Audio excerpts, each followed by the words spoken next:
The HD version of Sonic Unleashed served to solidify modern Sonic's main style of design for the following decade.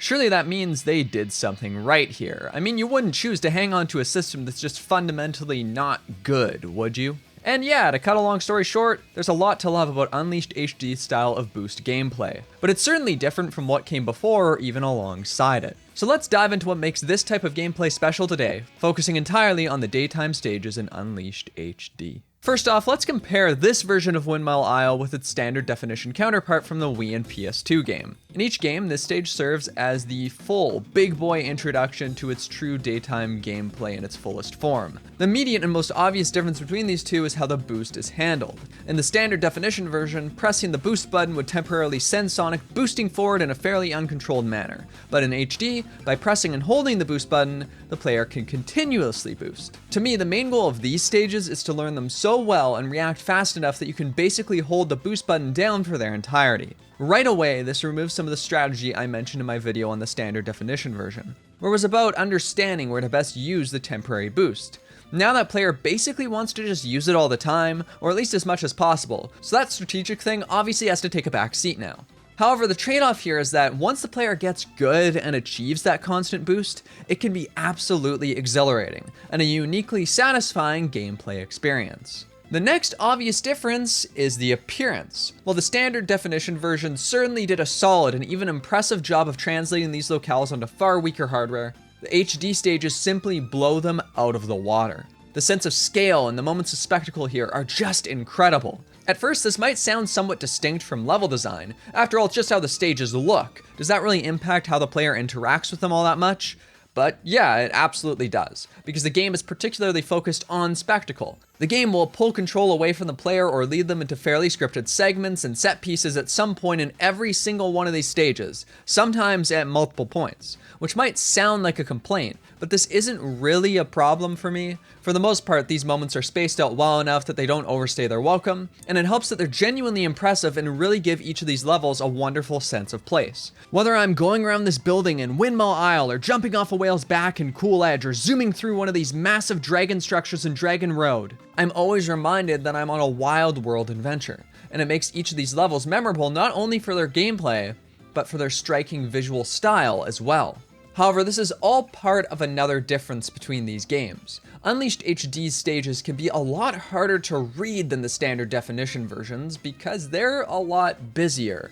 What I mean is that where this version of Windmill Isle mostly consists of clearly marked paths that simply require skill to get to and maintain, this stage, well, they're a bit harder to spot, which makes sense considering this game's increased focus on speed. After all, while going fast, it's going to be harder to notice this stuff. On top of this though, there are just some sections where it's hard to tell which path is fastest in the first place.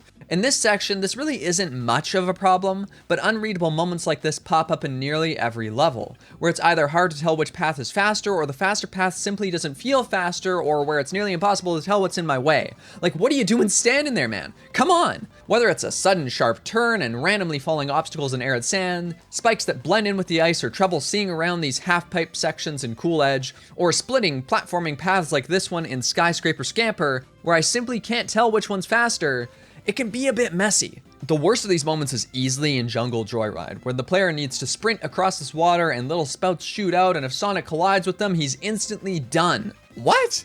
How am I supposed to see this slightly different shade of blue and react fast enough when I'm being forced to boost with Sonic, which already puts him in a relatively uncontrolled state? Because of stuff like this, I was often left with my first couple playthroughs of these stages being full of confusion. But that's just my first couple runs. Once I learned the ins and outs of these stages, memorized their routes, and hunted for more hidden shortcuts, that was when they were truly able to shine. Really, this is a double-edged sword, since because these stages were harder to parse at first, I was often left with a mediocre impression of them upon first finishing them. But once I went back to improve my times, I was forced to take them apart and comprehend them. And the act of doing that was immensely satisfying in a way it just wouldn't have been if they were immediately easy to read. Of course, this doesn't forgive certain moments, but it does mean that there is a long-term benefit to some of the stuff, and that I wouldn't have nearly as much appreciation for certain levels if their design was entirely less chaotic. Going back to Windmill Isle though. Now we've arrived at the standard definition version's 2D section, which involves some reaction time based challenges with the slide and some super basic platforming. Though this also ends up feeling a bit more based around reaction time since it's mostly related to using the homing attack.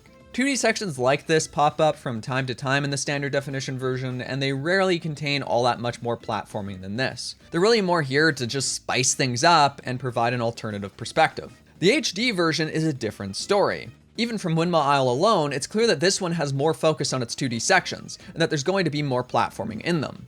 Don't get me wrong, there's still a large emphasis placed on reaction time and the like, but there are also moments like this where you need to be able to cross these gaps by jumping. Otherwise, you'll drop down and have to retry. In fact, one stage in particular is basically a 2D level with moments of 3D spectacle breaking it up.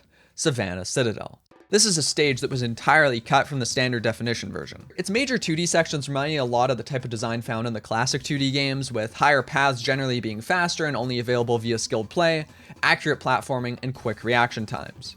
Lower paths, however, aren't longer and bland. Now, they just force the player to contend with platforming that necessitates slowing down, while the upper paths have less of a stop and start nature to them. You know, a reward for playing well. Savannah Citadel's first 2D section shows off a great version of this. Meanwhile, the next 2D section does a solid job of embodying the more chaotic moments of classic Sonic, where it's harder to tell which path is faster and you'll need to experiment and explore a bit more. Finally, there's the last platforming challenge, where the player needs to make their way up this spiraling structure. If they fail and fall down below, they must climb up a section again, or are forced to take a slower path to reach the goal. It's a simple but incredibly effective design, and once I got good enough to maintain these higher paths, man, it took me right back to my favorite moments in the classic Sonic games. There were just these added moments of 3D exhilaration and spectacle on top of that, and it made this easily one of my favorite levels in the entire game and possibly the entire franchise. However, it isn't just this level that has loads of 2D platforming. Arid Sands has these more tight corridor sections that require a decent deal of care.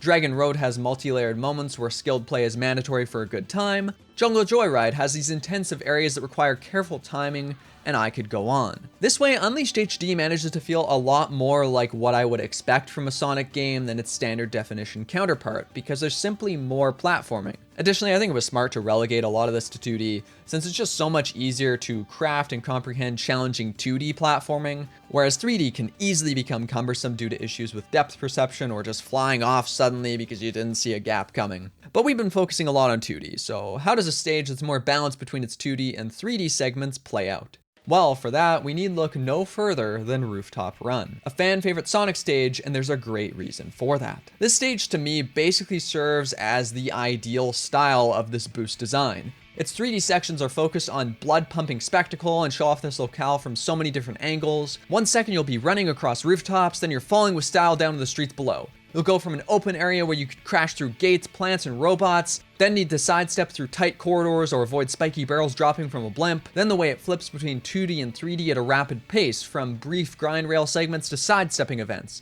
It has this wonderful rhythm to it, where no one style of play overstays its welcome. Oh, and the 2D sections themselves? Oh baby, these are good. At times, they feature that higher and lower path design I like to go on and on about, but the individual platforming moments are at that just right level of challenging but fair. And it has plenty of its own creativity and spectacle too, with how you climb up this big clock tower, then shift to a different perspective as you grind down a rail around it. This part also contains one of my favorite shortcuts too, where a well-timed jump and quick reaction time can allow the player to bypass a bunch of the 2D platforming up the clock tower. Discovering that I could do this, I don't know, it just felt amazing. Like, I couldn't believe that by figuring out how this stage pieces together, I was able to shave down my time this much. It also feels like it has a little bit of a story to it almost, with these robots chasing Sonic through the level and appearing when he's corralled into tighter spaces to try and blast him. Really, this has everything I would want. Now, I said the stage was more balanced between 2D and 3D, but it really doesn't contain that much 3D platforming to speak of. But that's not to say there's no 3D platforming in this game.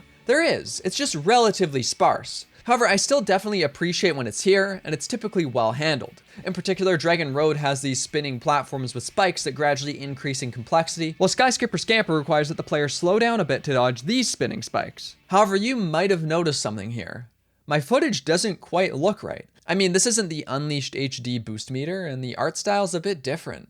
And that's because this isn't Unleashed HD. Not exactly anyway. This is a fan recreation of those stages as a mod for the PC version of Sonic Generations called the Unleash Project. Now, I did still play these stages in the original game for the PS3, but there's a problem. I don't have a capture card for that console, and I wanted to show off the various paths in these stages. Beyond that, the original console releases for Unleashed HD have some major frame rate problems, and I figured people would appreciate looking at a smoother screen. But there's also another deeper reason I did this. The game just plays better this way.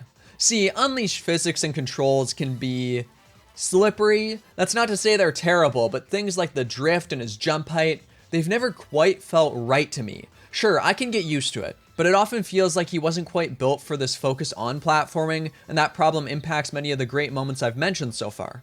However, when playing these stages in the mod, these issues vanish, and it's easier for me to tap into and enjoy this level design. Honestly, it really goes to show how much this game could benefit from a full re-release, with some tweaks to the physics and controls. However, that's not to say this mod fixes every issue these stages have.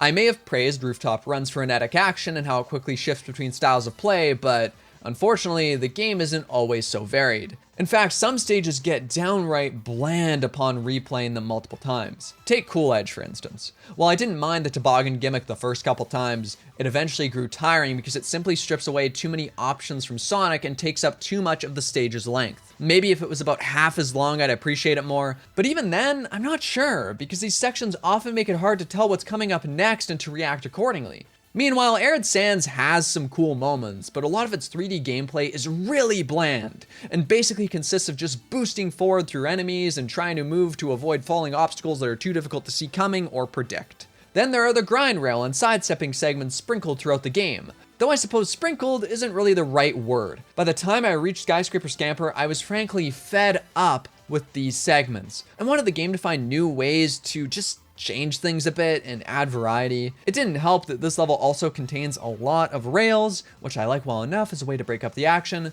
but I really don't find this to be a particularly compelling style of gameplay in and of itself. So yeah, I appreciate that I could find a faster path throughout, but that didn't change the fact that the actual gameplay during a lot of these sections really felt like it was on rails, regardless of which path I took.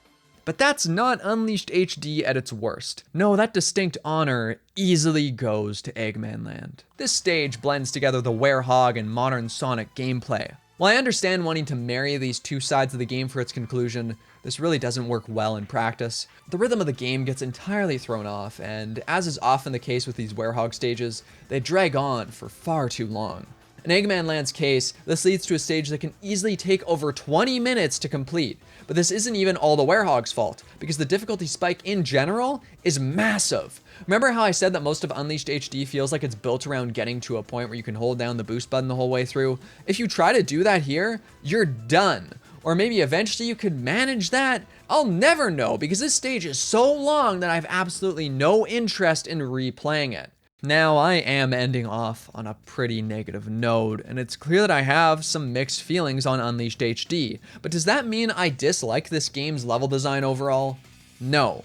Frankly, for such a radical redesign of Sonic's gameplay, I'm impressed by how much the team got right and how fun these stages can be. Also, while I do find the standard definition version to be more consistent throughout, they don't reach nearly as high of heights as these stages did for me. As far as I'm concerned, the very best stages in Unleashed, like Savannah Citadel or Rooftop Run, are even peak Sonic gameplay. Plus, as much as I complained about certain other levels, most of them were still fun. In fact, I know for certain I'll be going back to most of these to improve my times or just to enjoy their well-realized aesthetics again. So I don't want to downplay how fun the day stages can be, and how incredibly satisfying it is to learn some of them inside and out. But there are also plenty of bland and repetitive parts to them, and lots of room for future games to build upon their foundation. So next time when we go over Sonic Colors, we'll get to see if it does just that. Either way, thank you for watching this video, and I hope you enjoy it. If you did, subscribe to the channel to be notified about the next one, and I'm also putting out other videos every single day this month. Again though, thanks for watching, and bye-bye for now.